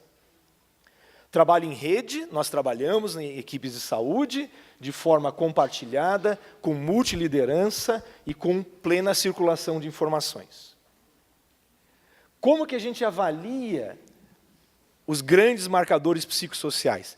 Existe hoje, em prática médica e na saúde, um grupo de instrumentos chamados medida de desfechos relatados pelo paciente, geralmente aplicados na forma de questionários. Eles são a voz do paciente e da família. O que a gente pode avaliar? Qualidade de vida, resiliência, suporte social, familiar, saúde mental, adesão ao tratamento, satisfação com a vida, florescimento e personalidade. Nós temos hoje instrumentos validados no Brasil para estudar todos esses aspectos dos desfechos que os pacientes relatam. Eles são tão importantes quanto a medida do CD4 e da carga viral, e eles são utilizados hoje, inclusive, por órgãos de liberação de medicamentos, como o FDA americano, por exemplo. O FDA, para liberar muitos medicamentos, exige não apenas os desfechos clínicos e laboratoriais, mas também os desfechos psicossociais. A qualidade de vida é o mais comum, e a gente sempre ouve... Ok, obrigado. A gente sempre ouve comentários sobre qualidade de vida na televisão, ou às vezes quando alguém entrega um panfleto para a gente no sinal. Esse condomínio tem fitness center, piscina aquecida, espaço gourmet. Então, em termos de qualidade de vida, você está garantido. Pelo menos em qualidade de vida em saúde, não. Porque qualidade de vida em saúde depende da percepção da pessoa. Qualidade de vida não é uma observação externa. Qualidade de vida é como o indivíduo percebe sua posição na vida e no contexto da cultura, sistema de valores, objetivos, expectativas, padrões e preocupações. Eu vou citar alguns exemplos.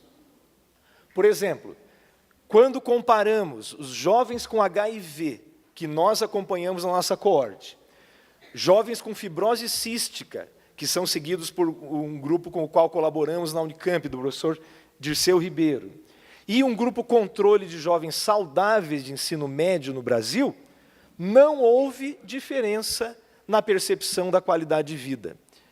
Seja porque os nossos jovens cuidados em serviços de referência são bem acolhidos, seja porque a vida do jovem adolescente brasileiro não é fácil.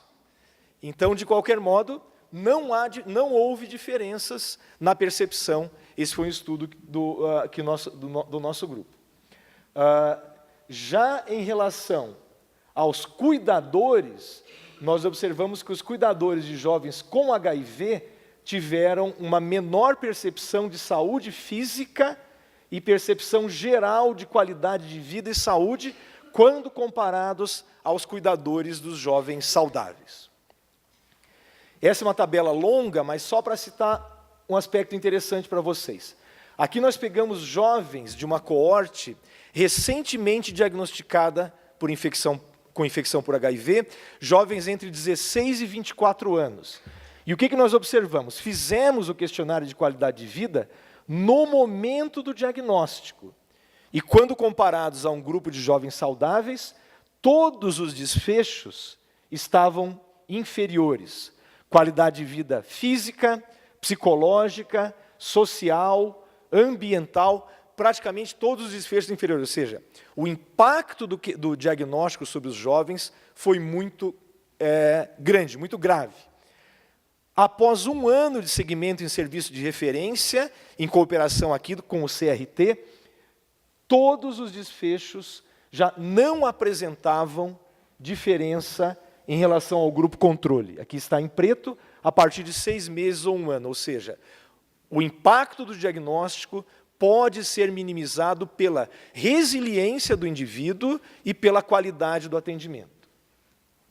Outro ponto, adesão ao tratamento, aspecto muito importante, como a Elaine comentou, o medicamento dentro do frasco não funciona, e fatores culturais, como a dificuldade de administrar o medicamento, horários, medicamentos que ficavam em geladeira, delegar o tratamento apenas ao paciente, no caso adolescente, classe social mais baixa, não praticar religião, no grupo que nós avaliamos estava associada a menor taxa de adesão ao tratamento.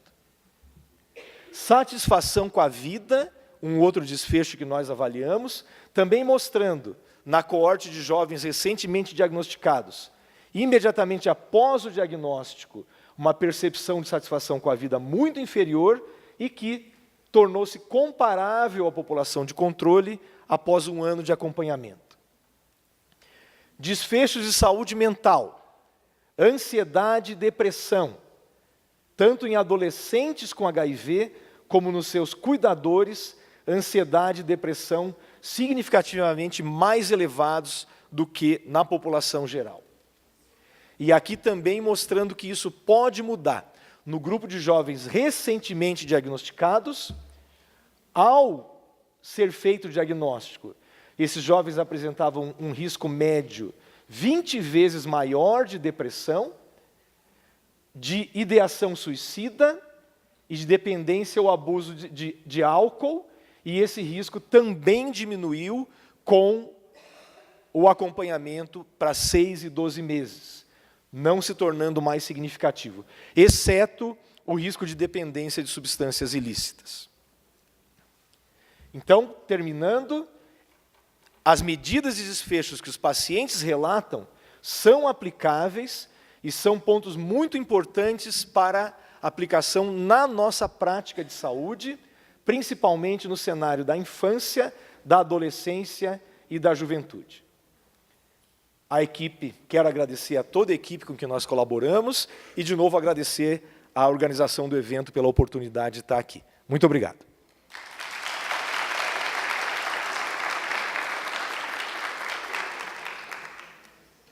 Agora eu apresento a doutora Mônica Jacques. Então, eu vou fazer o que eu deveria ter feito quando comecei a mesa, né? Eu sou Mônica Jacques de Moraes, sou do grupo de HIV/AIDS da disciplina de doenças infecciosas, de moléstias infecciosas daqui da Unicamp, e agradeço ao professor Chico o convite. É uma honra estar aqui com os meus colegas para falar um pouquinho sobre a terapia antirretroviral, em adultos agora, né? Bom, então, o Chico, quando me convidou, o primeiro convite que ele me deu, eu vi lá 10 minutos e era tratamento antirretroviral, estamos perto da cura?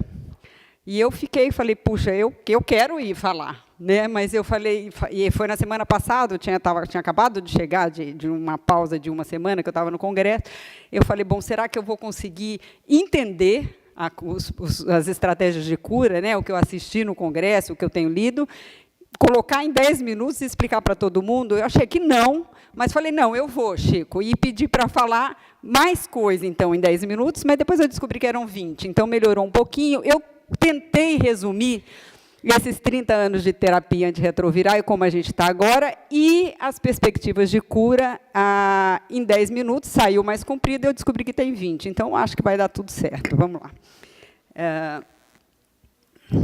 Como é que é para passar? Aqui, tá.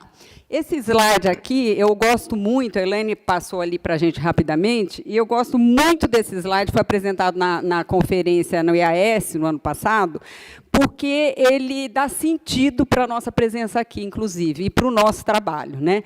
Então, a gente vê... A gente vê aqui, desde 1950 até 2015, a evolução da expectativa de vida, né? Essa linha rosa, a expectativa de vida global no mundo, né? Então, desde 1950, meu Deus, desde 1950 aumentando, né? E as outras 8 linhas, a negra é a expectativa de vida geral na África, e as outras linhas em 8 países mais fortemente acometidos pela epidemia.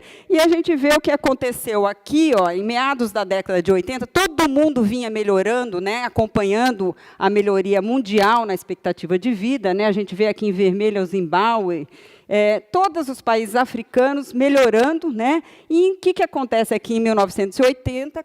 Explode a epidemia de HIV, e o mundo, em geral, não, mas a África tem um forte impacto dessa epidemia, que reduziu drasticamente a expectativa de vida em todos os países acometidos, né?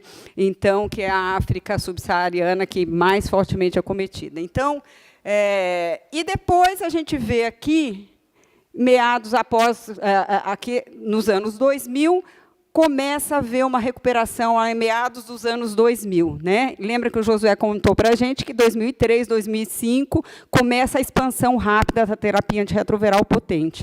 Então, lógico que esse gráfico não é uma relação de causa e efeito, mas a associação é tão forte e tão possivelmente explicável pelo acesso ao tratamento eficaz, que deixa a gente, assim, realmente eu acho que esse gráfico dá sentido para o nosso trabalho, né? A gente vê que estudar a terapia antirretroviral, estudar a epidemia, estudar a prevenção e tratamento faz sentido nas vidas das pessoas que são fortemente acometidas pela epidemia. Então, acho um gráfico bem bacana. Toda vez que dá para enfiar ele em alguma aula, eu coloco, que eu acho que é muito bonito, né?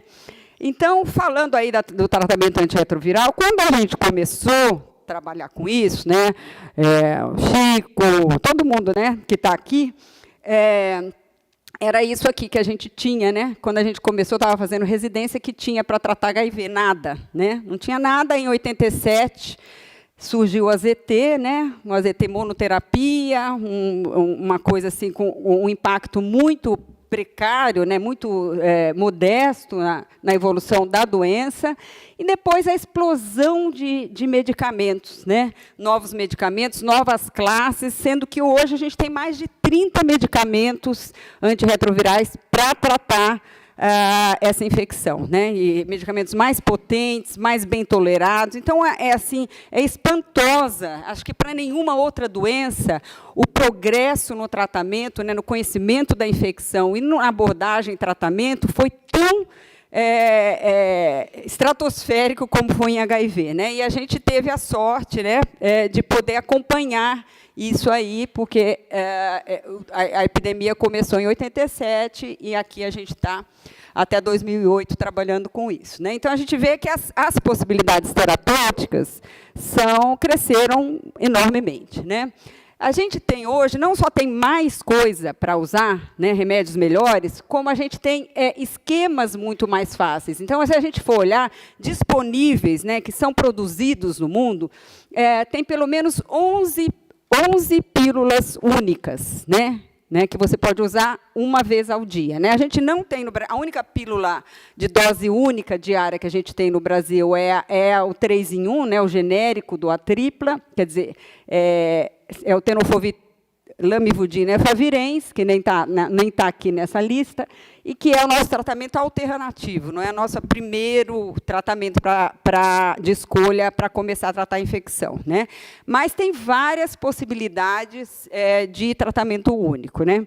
Além disso, a gente tem a possibilidade de tratamentos com dose única diárias, com 2 ou com 1, ou 3 ou 4 comprimidos uma vez ao dia, o que facilita muito o tratamento. Então, a gente sabe que o fator decisivo em termos de adesão precisão, mais o número de tomadas do que o número de comprimidos, né? E a gente tem a disponibilidade hoje uma série de combinações que podem ser usadas apenas uma vez ao dia, facilitando muito o tratamento, né?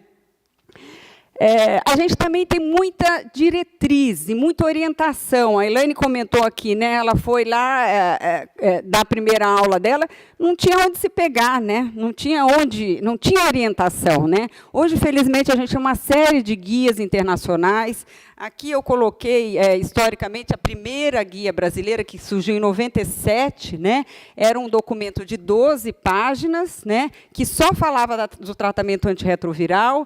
Naquele momento, a gente tinha no Brasil, todos os antirretrovirais que existiam no mundo, o que parecia até melhor do que hoje, né? A gente tem 20 de 30 hoje, mas não era, né? Porque a gente tinha ali AZT e DDI, e 3 inibidores de protease, e não usava a potencialização farmacológica do ritonavir. A gente desconhecia esse fenômeno, né? Então, tinha poucos medicamentos, a gente tinha tudo disponível, mas poucas opções, né? A terapia tripla, como a Elaine já comentou, aliás, comentou conversando aqui comigo, não na aula, né?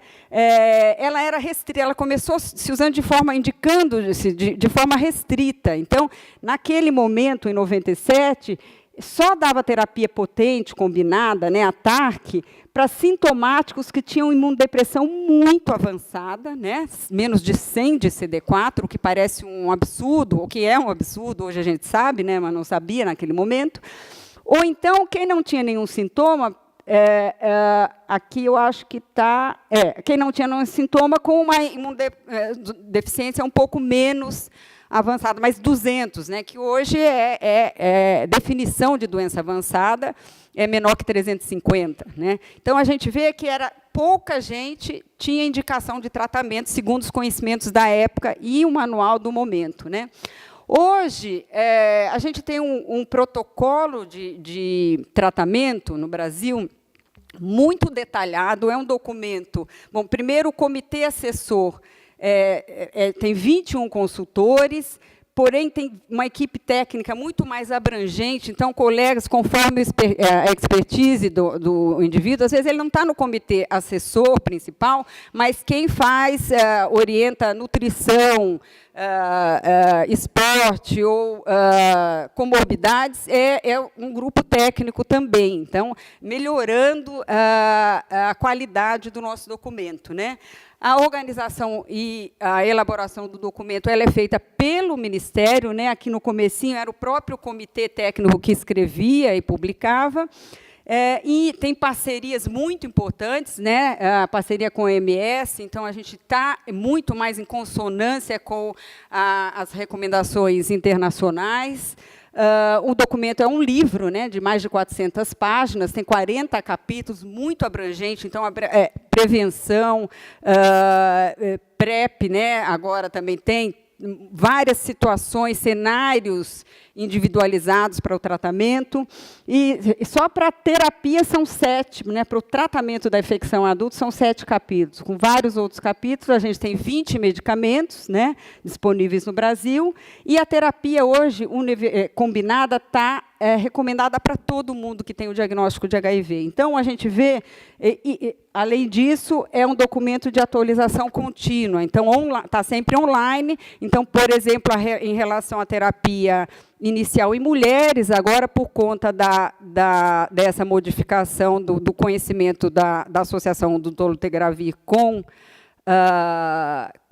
defeito de tubo neural, né, a possibilidade que isso ocorra, já vai ter uma modificação agora antes, não precisa, a gente antes esperava as reuniões, escrever, mudar, publicar, imprimir, e com isso as mudanças eram muito mais lentas. Né? Então, hoje, tudo é online, e a gente vai alimentando o documento continuamente, com atualizações. Bom, eu trouxe aqui um resumo dos principais pontos do documento atual, que representam mudanças em relação às versões anteriores, né? Então, a primeira coisa que é muito importante nesse documento é o momento de iniciar. A terapia está indicada para todo mundo que tem o diagnóstico, e esse documento atual, o protocolo atual, faz questão de estimular o início imediato do tratamento. Então, uma vez diagnosticado, o máximo possível deve ser feito para que o paciente, para que esse indivíduo diagnosticado inicie a medicação o mais rápido possível. Então, a diretriz OMS fala em 7 dias, né, para doença avançada. Então, se o paciente tem algum sintoma, ou tem CD4 menor que 350, não deve ser mais que 7 dias essa demora. E o nosso documento não coloca no máximo em 2 semanas, mas principalmente para indivíduos que têm alguns critérios, né, que são algumas situações que representam maior risco. Quer dizer, o benefício do tratamento imediato é maior para alguns indivíduos. Então, para quem tem qualquer sintoma atribuível à infecção do HIV, para quem tem CD4 menor que 350, que é a definição atual de doença avançada, para quem é gestante, para quem tem tuberculose ativa, para quem tem co-infecção com vírus de hepatites virais, e para quem tem risco cardiovascular alto. Tá? Então, esse subgrupo é que deve ser priorizado em termos de começar mais rápido do que aquelas 2 semanas. Tá? Então, não tem dúvida nenhuma que hoje tem muitos trabalhos, né, de same-day therapy. Né? Então, diagnosticou, tratou, a gente procura fazer isso na nossa unidade. Né? Claro, continua tendo que a gente tem que continuar preparando o indivíduo para o tratamento, esclarecer da infecção, mas atrasar o mínimo possível o início do tratamento. Então, esse é um ponto muito importante de todas as recomendações vigentes em relação ao tratamento do HIV. Como iniciar? Né? Felizmente, por muitos anos, a gente chamava esse protocolo de consenso. Né? O consenso diz isso, o consenso diz aquilo e tal. E nunca foi um consenso. Né? Cada documento falava uma coisa, cada expert, especialista, achava uma coisa, mas sempre se referia ao consenso. Até que, em 2013, né, o nosso documento brasileiro passou a ser chamado de protocolo, né? Passou a ser um protocolo e de diretrizes, mas coincidiu com o momento que terapia antirretroviral para início de tratamento virou um consenso internacional. Né? Então, todos aqui eu coloquei a última versão de cada manual dos mais importantes que a gente tem disponíveis hoje. Então, o Brasil, a última versão é de abril, com a modificação de maio em relação ao dolutegravir. O europeu, o DHHS, o IAS, né, os 2 norte-americanos, esse aqui é internacional, da Sociedade Internacional de AIDS, mas Estados Unidos, e da OMS, né, que foi atualizado agora em 2018 também. Essa é a última versão inteira, mas todos eles foram modificados recentemente, né, nesse processo de atualização contínua, sendo que a última atualização foi motivada pelo estudo de Botswana, que associou dolutegravir com maior risco de defeitos de tubo neural no feto. Né? Então, a gente vê que todos os documentos recomendam o tenofovir, ou a outra forma, o TAF, né? O tenofovir convencional, ou a forma menos tóxica do tenofovir, que a gente não tem no Brasil, lamivudina ou entricitabina, que são 2 medicamentos muito semelhantes, e a terceira droga, né, a âncora do tratamento, sendo um medicamento do grupo dos inibidores de integrase. Né, ou, no nosso protocolo, restrito ao dolutegravir, com exceção das gestantes de quem tem tuberculose, e nos outros protocolos, dando a opção de qualquer um dos inibidores de integrase. Né? Então, inclusive, o protocolo americano já integrou para fazer um trocadilho de mau gosto, talvez, o Bictegravir, né? E integrou esse daqui o da OMS ainda, agora recentemente em julho, passou a recomendar a dolutegravir, mas também está sendo a forma definitiva, né? Foi publicada uma forma preliminar. A definitiva está sendo elaborada com detalhamento sobre o que fazer com as mulheres jovens em idade fértil que podem engravidar, por conta do dolutegravir, né? Isso está em elaboração em todos os protocolos. Então, aquilo era início de tratamento. E isso tudo fez diferença em relação à expectativa de vida. Então, essa foi a primeira coorte, essa britânica, que mostrou que tendo carga viral indetectável e CD4 acima de 350, depois de 5 anos de tratamento, homens e mulheres, essa aqui, né, esse grupo, atinge a expectativa de vida igual da população geral, né? Aqui até um pouco superior foi, né, nesse estudo. E várias coortes mostraram isso também, né, se você exclui usuário de droga intravenosa. E, por fim, para falar da cura, para falar da cura, eu vou tentar resumir aqui, bem resumido, uma aula excepcional que teve no congresso agora em Amsterdã, sobre que foi o Anthony Fauci, que é o maior pesquisador desde o começo, né, quando a gente estava na residência, ele começou a publicar sobre patogênese. Muito interessante, e vamos ver se a gente consegue se localizar na questão da cura, né? Bom, primeiro, para a gente buscar a cura do tratamento da infecção, a gente tem basicamente 2 caminhos, né? Um caminho que é a da cura esterilizante, que é a cura que a gente com a qual a gente está acostumado a lidar em outras doenças infecciosas. Você dá um antibiótico, erradica o agente infeccioso e o indivíduo está curado, né? Então, e a outra, que seria uma estratégia de remissão sustentada, que é um tratamento de cura mais semelhante ao que é usado em terapia de neoplasias, de câncer, né? Então, em relação à cura esterilizante, ela é extremamente exigente, exigiria, né, vários passos, né? Então, desde agentes que revertem a latência de reservatórios, desenvolvimento de anticorpos ou células efetoras modificadas que se atacam precisamente as células infectadas, destruindo o reservatório.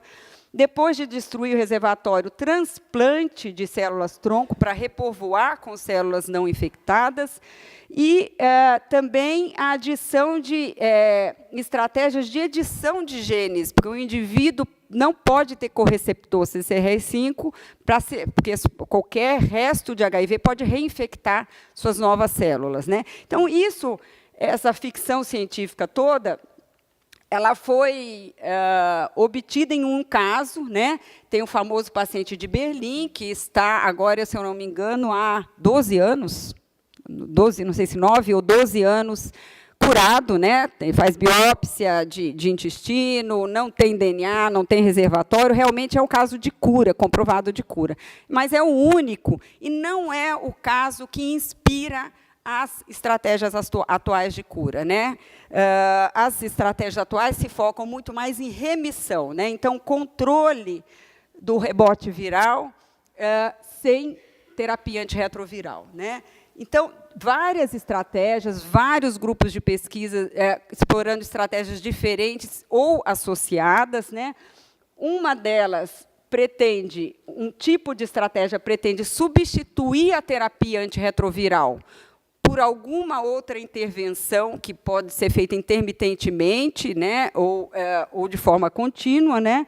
Nesse campo aqui, a vacina terapêutica seria uma estratégia. No entanto, os estudos de vacina terapêuticas, nenhum conseguiu promover controle viral sustentado sem antirretroviral até o momento.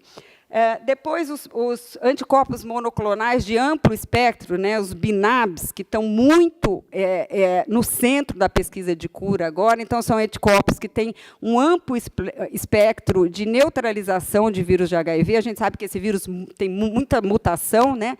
um vírus de um indivíduo no começo da infecção é diferente das subpopulações que ele tem alguns anos depois.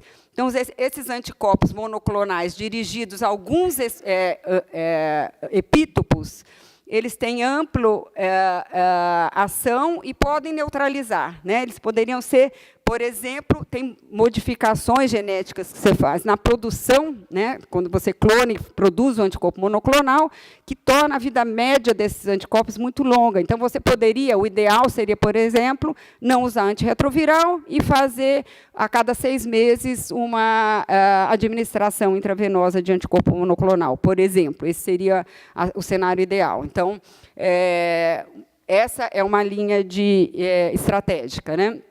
E, por fim, a indução do controle imunológico, transformar o indivíduo infectado num controlador de elite, né? A gente sabe que menos de 1% dos indivíduos infectados permanece com carga viral indetectável e CD4 estável sem tratamento, né? Então, se estuda muito esses indivíduos e se pesquisam estratégias para transformar um indivíduo infectado num controlador de elite, ou seja, sem antirretroviral ele controla, né? E a estratégia mais promissora é também baseada em anticorpos monoclonais, né? Em estudos em primatas mostraram que a administração desses anticorpos muito precocemente na infecção, então precocemente na infecção aguda. Então, tem aquelas fases iniciais da infecção, o FIB tem um estadiamento, né, da infecção aguda. Né? Então, animais infectados, né, na fase 0, FIB1, quando só tem RNA, não tem nem anticorpo, receberam anticorpos neutralizantes, e esses anticorpos promoveram a resposta efetora CD8 anti-HIV específica muito forte nesses indivíduos, né, nesses símios, né? E controle de infecção em alguns animais nesses estudos. Então, o que se pensa em fazer é repetir essas estratégias em humanos, né? Agora, administração de anticorpos em fase muito precoce, mas vocês podem imaginar a dificuldade da logística desse tipo de estratégia, né? Como é que você vai identificar esses indivíduos? Então, estratégias de cura promissoras existem, a gente vê, né, na mídia toda hora está aparecendo, tem um estudo de cura em São Paulo, foram apresentados os dados brasileiros também, mas é uma coisa muito exploratória de possíveis estratégias ainda, né? Muito longe ainda de algum medicamento que você vai comprar na esquina, como aconteceu depois de umas entrevistas que há uns 2 meses ocorreu aí. Os pacientes começaram a vir ao consultório perguntar se já estava vendendo o remédio da cura, né? Então, para terminar, a gente tem que lembrar, quando a gente pensa em cura, que qualquer estratégia de cura precisa ter algumas características básicas, né? Inclusive, para a pesquisa da estratégia ser ética também, né? Porque precisa ter baixo risco, né? Um risco menor que essa terapia bem tolerada que a gente tem hoje. Precisa ser viável, né? Como é que a gente vai reproduzir o paciente de Berlim, aquele que teve cura? Não é possível, né? E precisa ser escalonável em termos de massa, né? A gente precisa conseguir oferecer essa estratégia para um número imenso de acometidos pela infecção no mundo, né? Precisa induzir o controle viral sem nenhuma intervenção adicional, porque se a gente precisar administrar qualquer coisa que seja mais complicado, mais arriscado, mais tóxico e mais caro do que a gente tem hoje, é duvidoso que seja necessário, que seja desejável, né? Então, queria agradecer aqui, mas antes, qualquer estratégia tem que ser vantajosa em relação ao que a gente tem hoje, né? E eu termino agradecendo a vocês a atenção e ao meu grupo de trabalho, que é a coisa mais legal que eu tenho profissionalmente, é poder trabalhar com esse grupo nos últimos quase 30 anos, né? Muito obrigada.